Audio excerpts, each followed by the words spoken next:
With all the advice in the world today, are you left wondering what to eat, when to eat, and in what order you should eat? Are you unknowingly sabotaging your health with everyday food choices? Discover the truth about the glycemic index and how it can transform your health journey. Today, we're diving into the world of the glycemic index, or GI for short, and what you need to know about it.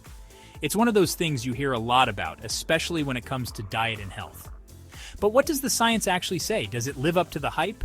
We're going to break it all down for you. We'll be taking a deep dive into the science behind the glycemic index, looking at its potential benefits, and addressing some common questions and misconceptions.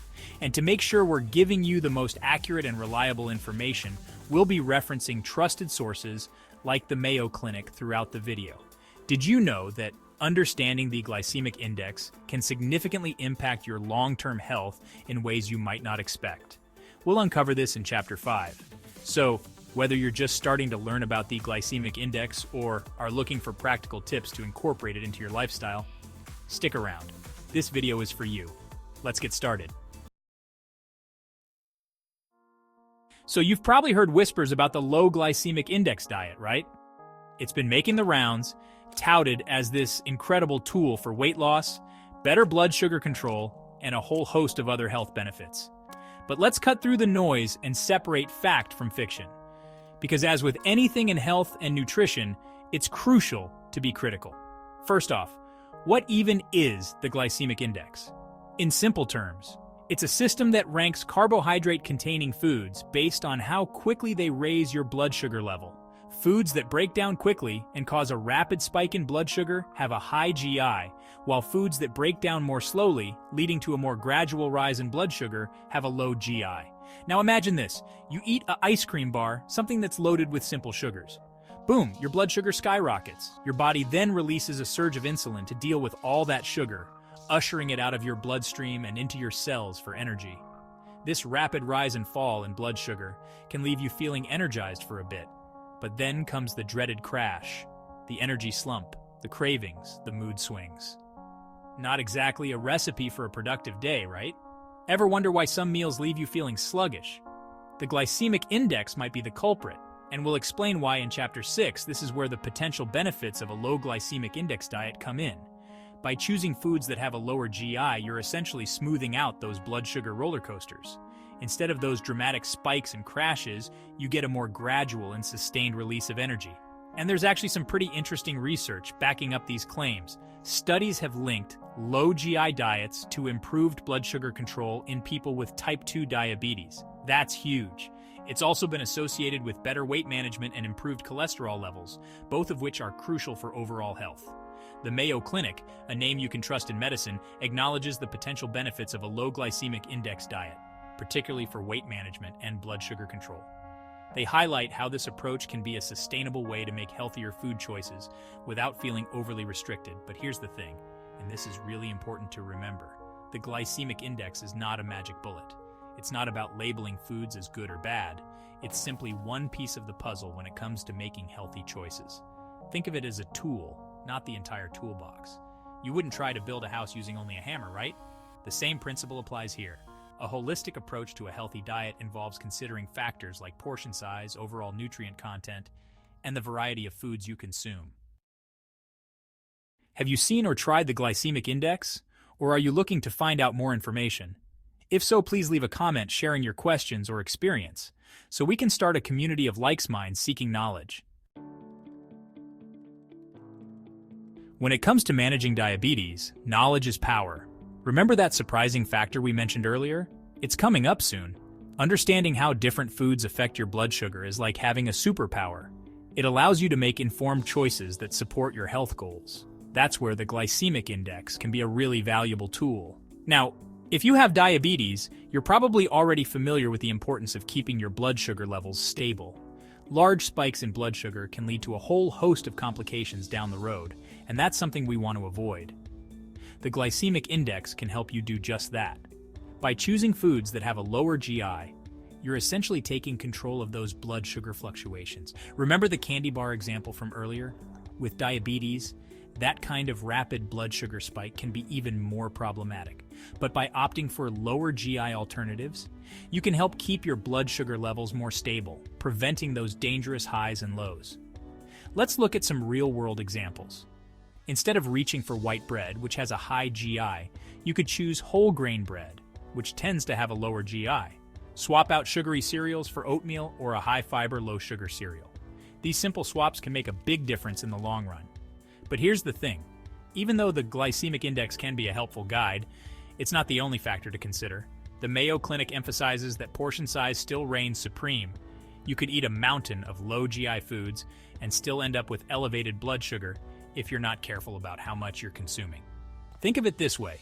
Even though a small piece of fruit has a lower GI than a candy bar, eating 5 pieces of fruit will still deliver a hefty dose of sugar. It's all about balance and moderation. Another important point to remember is that the glycemic index is not a standalone solution for managing diabetes. It should be used in conjunction with other recommendations from your healthcare team, such as regular exercise, medication if prescribed, and regular blood sugar monitoring. Creating a healthy eating plan when you have diabetes doesn't have to be complicated. It's all about making sustainable changes that fit into your lifestyle and support your overall health goals. And guess what? You don't have to give up all the foods you love. The Mayo Clinic recommends focusing on a balanced dietary approach that prioritizes nutrient-rich foods from all food groups. This includes fruits and vegetables. Aim for a colorful variety of fruits and vegetables, as they're packed with vitamins, minerals, and fiber. Fiber is your best friend when it comes to managing blood sugar, as it helps slow down digestion and prevent those rapid blood sugar spikes. Whole grains. Choose whole grains over refined grains whenever possible. Think brown rice instead of white rice, whole wheat bread instead of white bread. Whole grains are higher in fiber and nutrients and have a lower glycemic index. Lean protein sources. Incorporate lean protein sources into your meals, such as fish, chicken, beans, lentils, and tofu. Protein not only helps you feel fuller for longer, but also plays a crucial role in building and repairing tissues. Healthy fats. Don't shy away from healthy fats. Include sources like avocados, nuts, seeds, and olive oil in your diet. Healthy fats are essential for hormone production, cell function, and they can even help improve your cholesterol levels. Now, let's talk portion control. Even with healthy foods, it's important to be mindful of how much you're eating. The Mayo Clinic recommends using the plate method as a visual guide. Fill half your plate with non-starchy vegetables, a quarter with lean protein, and a quarter with whole grains or starchy vegetables. Remember, creating a sustainable eating plan is about making gradual changes that you can stick with long term. It's not about perfection, it's about progress. And don't hesitate to consult with a registered dietitian or certified diabetes educator. They can help you create a personalized meal plan that meets your individual needs and preferences. Earlier in Chapter 2, we discussed how the glycemic index can impact your energy levels. Now let's explore how you can use this knowledge to maintain consistent energy throughout the day.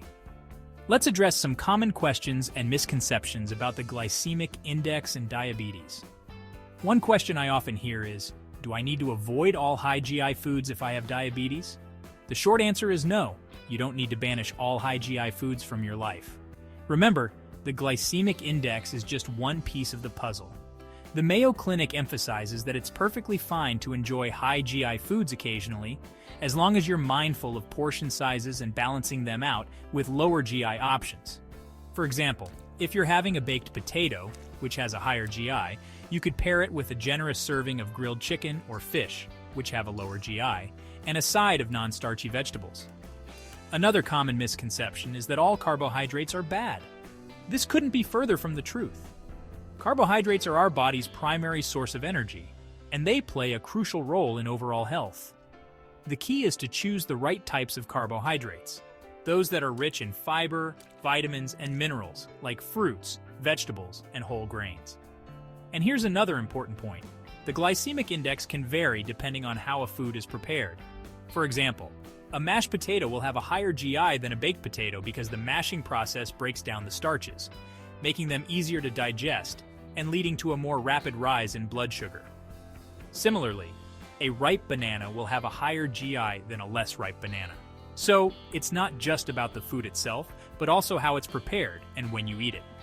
The bottom line is that managing diabetes is about making informed choices that support your health goals.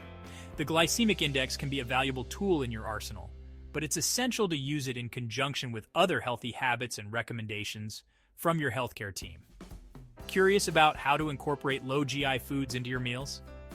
Find out in our next video by clicking on the box above. Thanks for watching. We hope this video gave you a clearer understanding of the glycemic index and how it relates to diabetes management. Remember, knowledge is power when it comes to your health. If you found this video helpful, don't forget to give it a thumbs up and subscribe to our channel for more evidence-based health tips and information. And be sure to hit that notification bell so you don't miss any future uploads. We're committed to providing you with the information you need to make empowered decisions about your health. See you in the next video.